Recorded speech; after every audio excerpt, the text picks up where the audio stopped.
a dangerous motive. Who has given a gift to God that he might be repaid? For from him, and through him, and to him are all things. To him be glory forever. Romans 11:35 and 36. When it comes to obedience, gratitude is a dangerous motive. It tends to get expressed in debtor's terms. For example, look how much God has done for you. Shouldn't you, out of gratitude, do much for him? Or, you owe God everything that you are and have. What have you done for him in return? I have at least 3 problems with this kind of motivation. First, it is impossible to pay God back for all the grace he has given us. We can't even begin to pay him back because Romans 11:35 and 36 says, who has given a gift to God that he should be repaid? Answer, nobody.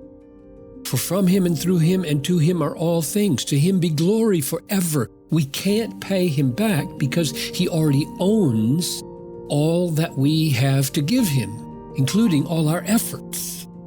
Secondly, even if we succeeded in paying him back for all his grace to us, we would only succeed in turning grace into a business transaction. If we can pay him back, it was not grace. If someone tries to show you a special favor of love for having you over for dinner, and you end the evening by saying you will pay them back by having them over next week, you nullify their grace and turn it into a trade. God does not like to have his grace nullified.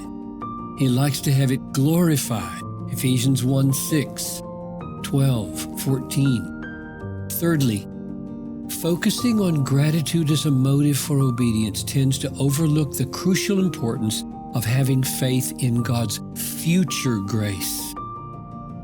Gratitude looks back to grace received in the past and feels thankful. Faith looks forward to grace promised in the future, whether 5 minutes from now or 5 centuries from now, and feels hopeful.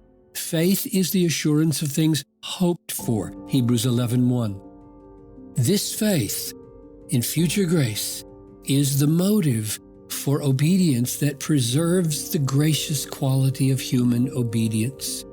Obedience does not consist in paying God back and thus turning grace into a trade. Obedience comes from trusting in God for more grace, future grace, and thus magnifying the infinite resources of God's love and power. Faith looks to the promise, I will be with you wherever you go, Joshua 1:9, and ventures in obedience to take the land.